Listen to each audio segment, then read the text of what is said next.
Thar education group की online classes में आपका स्वागत है, अभिनंदन है। संस्कृत कक्षा 10 के संस्कृत विषय के बारे में हमने सामान्य परिचय पढ़ा और उसके बाद हमने संधि का पहला जो टॉपिक होता है, मुख्य टॉपिक, वो पढ़ा। उसमें हमने दीर्घ संधि के बारे में पढ़ा। अब हम दूसरी संधि लेके आए हैं, गुण संधि। गुण संधि किसे कहते हैं? सबसे पहले एक सूत्र है, अदेन गुण है। यह कहता है कि गुण संज्ञा विधायक सूत्र है जो कहता है कि ए और ओ, ए और ओ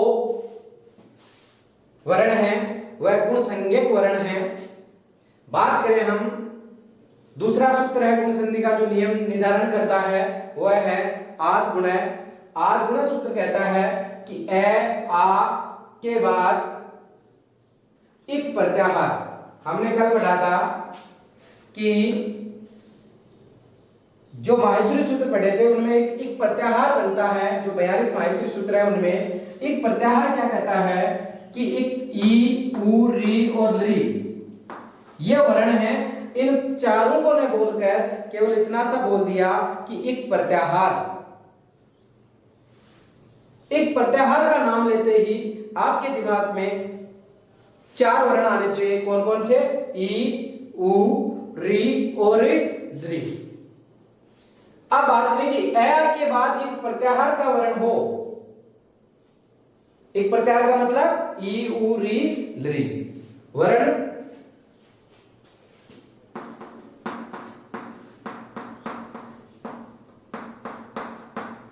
हो तो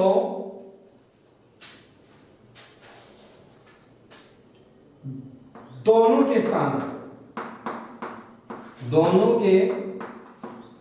स्थान पर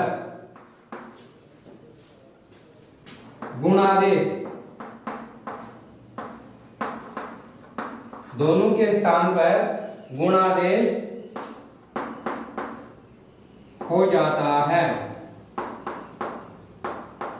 इसे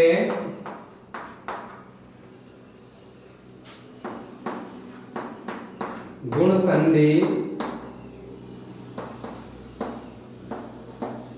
कहते हैं। इसे गुण संधि कहते हैं। एक बार फिर गुण संधि की क्या परिभाषा हुई कि ए आ के बाद, ए और आ के बाद एक प्रत्याहार। एक प्रत्याहार का मतलब क्या है? फिर से ई, उ, री, ली का कोई वर्ण हो तो दोनों के स्थान पर गुणादेश होता है और इसे हम गुण संधि कहते हैं। अब देखो उदाहरण इसके, जैसे गज, गज प्लस इंद्र, गज प्लस इंद्र। पूर्व पद का अंतिम वर्ण संधि करेंगे किनके बीच में होगी? पूर्व पद का अंतिम वर्ण और पर पद का प्रथम वर्ण। तो पूर्व पद का अंतिम वर्ण क्या है? ए की मात्रा किससे निकली? जैसे, और आगे क्या है? ई।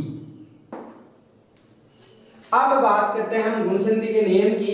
ए और आ के बाद क्या है? एक प्रत्याहार। एक प्रत्याहार का मतलब इनमें से कोई वर्ण आए, ई लघु हो चाहे दीर्घ हो, उ लघु हो चाहे दीर्घ हो, री लघु हो चाहे दीर्घ हो और ली हो तो इनका गुणादेश होता है।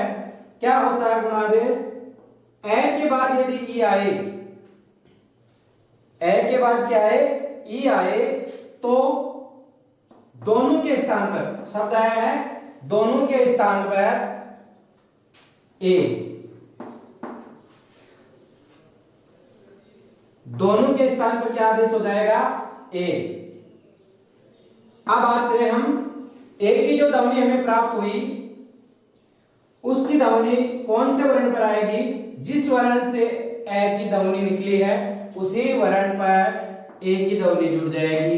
जो व्यंजन बन गया, वर्ण बन गया, उसमें इस स्वर की ध्वनि जुड़ जाएगी और शब्द क्या बनेगा जे। बाकी जो वर्ण है वो है जैसे कि जैसे लिख दो, गे, न, त और गजेंद्र।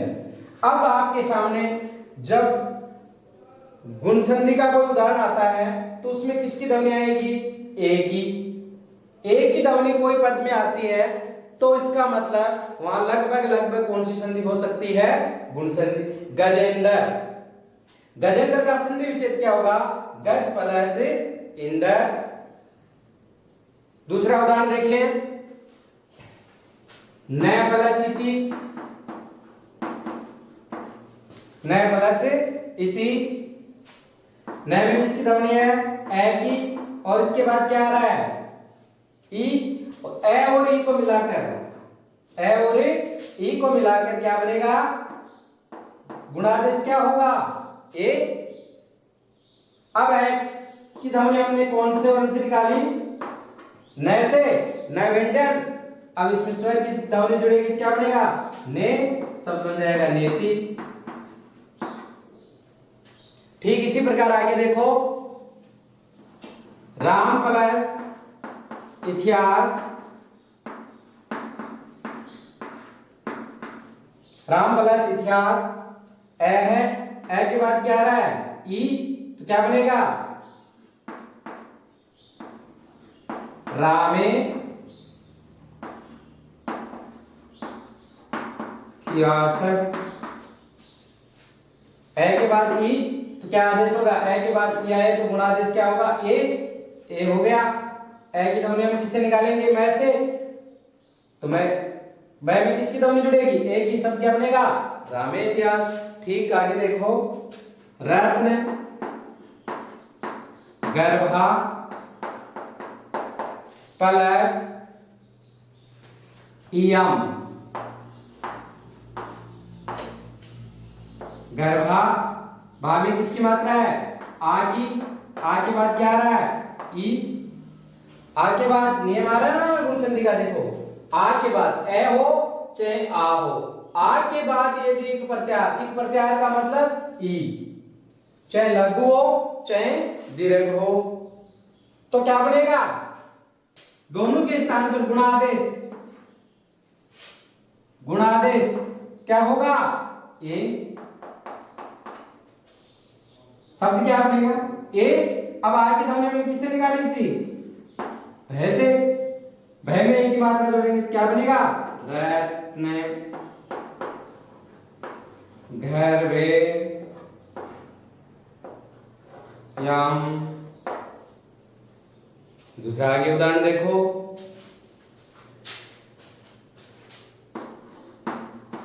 चरक प्लस ईश्वरेण,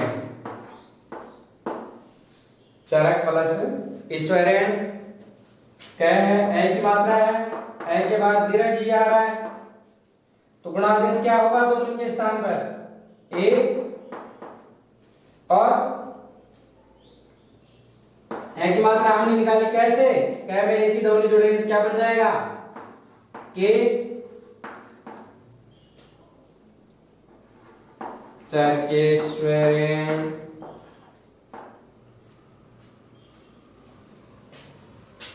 आगे देखो अन्य उदाहरण,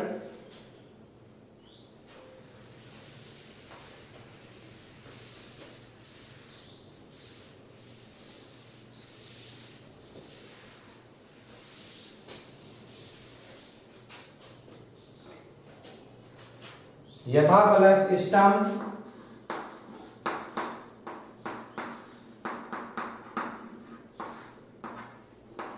आ के बाद ई आ रहा है, आ के बाद ई आएगा तो क्या बनेगा, ए, शब्द बन जाएगा यथेष्टम। महाप्लस इंदर,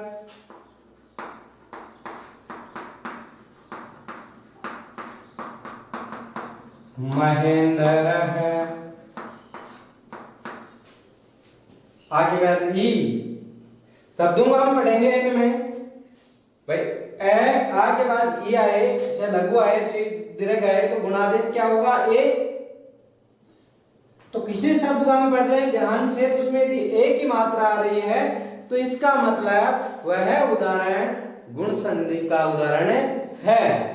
अब बात करें हम आगे गंगा प्लस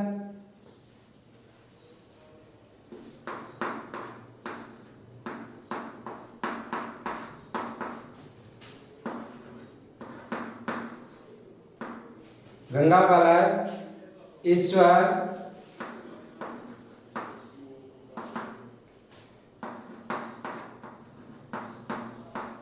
गंगेश्वर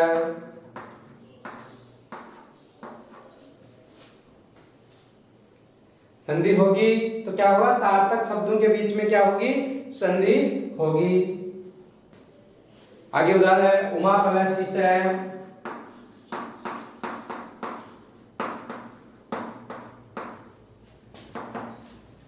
उमेश उमेश है। दीप सका प्लस एव,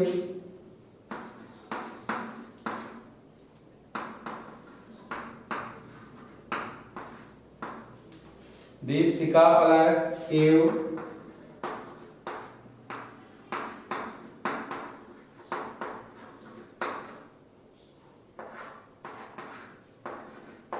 दीपशिके पश्यति, पश्य प्लस इति, पश्यति।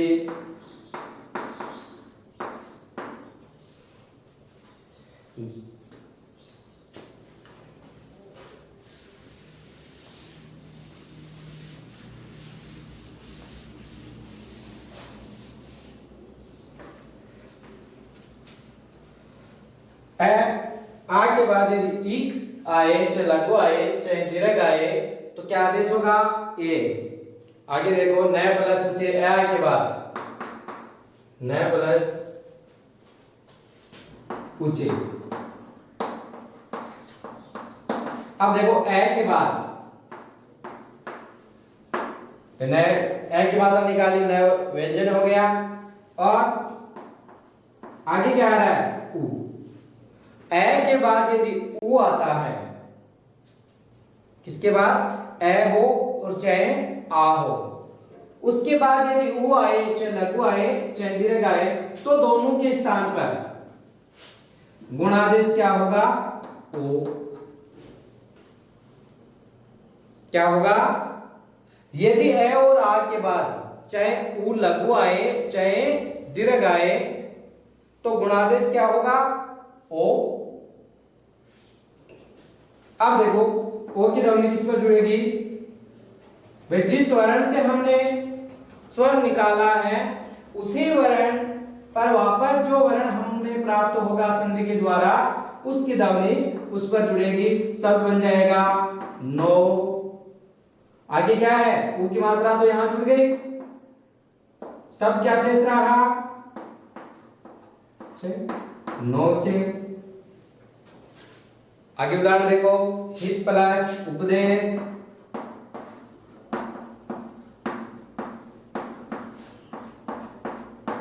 हित प्लस उपदेश। ए है, ए के बाद क्या आ रहा है, उ। बेटा में किसकी ध्वनि है, ए, और उसके बाद क्या आ रहा है, उ। तो दोनों के स्थान पर गुणादेश क्या होगा, ओ। शब्द क्या बनेगा, हितोपदेश है।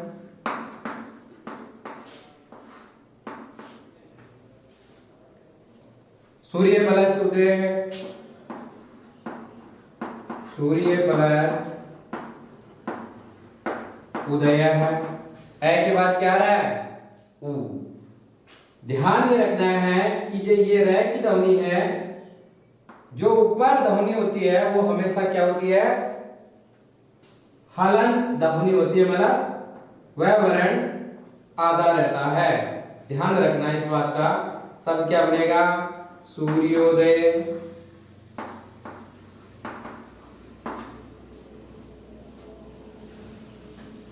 प्र प्लस उत्तम,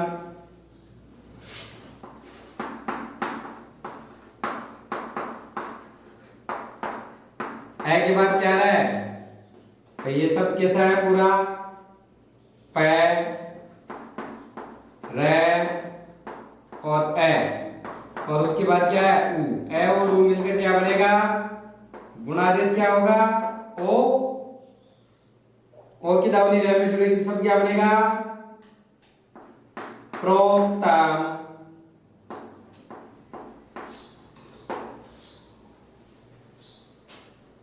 अब आगे उदाहरण देखो, परीक्षा प्लस उत्सव है, का उदाहरण देखिए। अब आ का उदाहरण देखो,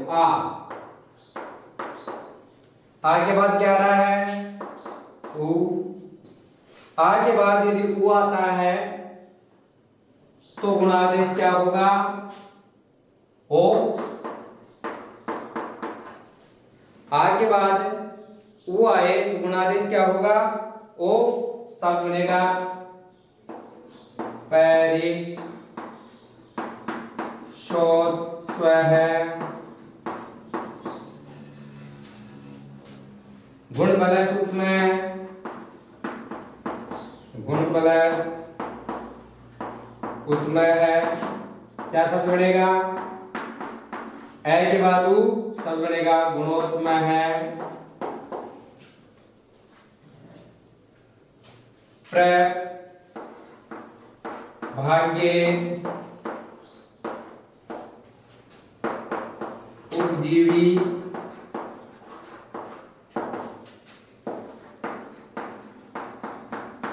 प्रभाग्यो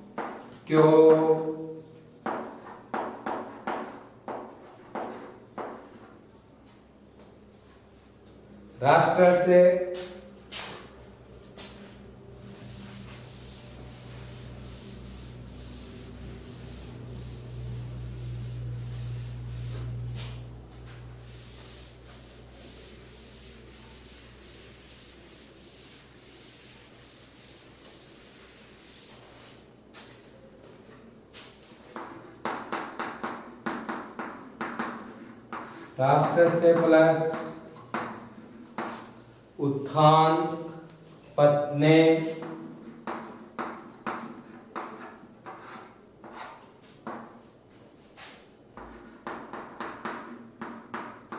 राष्ट्रस्य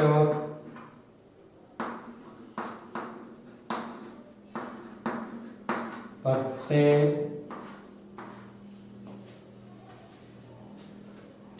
एक प्लस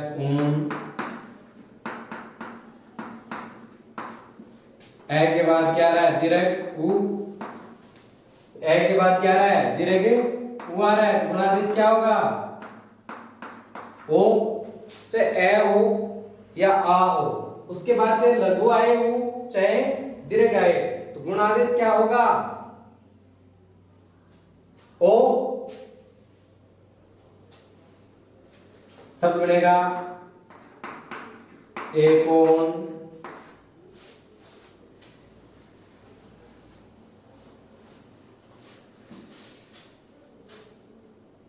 ब्रह्म प्लस ऋषि।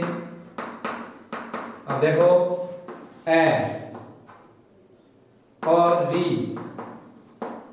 ए के बाद क्या है, री आए तो दोनों के स्थान पर गुणादेश क्या होगा, अर, क्या आदेश होगा, गुणादेश अर। अब देखो रह क्या है, यहां पर हलंत है,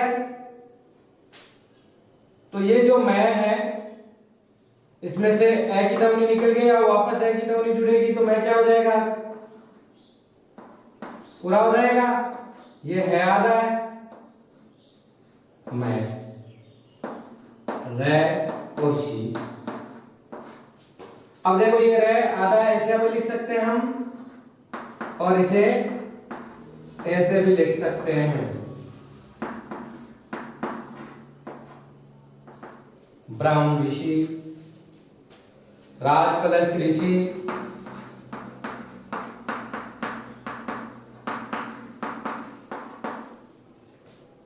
ए के बाद री आ रहा है, क्या आदेश होगा? अर। गुणादेश क्या होगा? अर। शब्द बनेगा राजर्षि। महा प्लस ऋषि।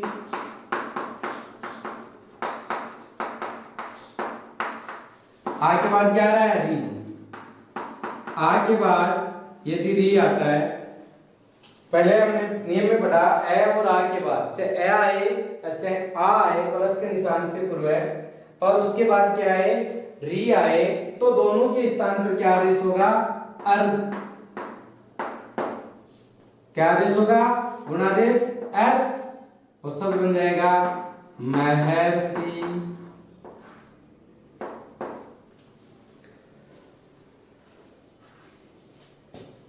अब मम प्लस दृ का उदाहरण देखो, दृकार्य है, मम प्लस दृकार्य है, ए के बाद क्या आ रहा है? लृ। ए के बाद क्या आ रहा है? लृ, तो दोनों के स्थान पर गुणादेश क्या होगा? अल। क्या आदेश होगा? अल, और शब्द बनेगा मामल कार है, तब प्लस द्विकार है, तवलकार है।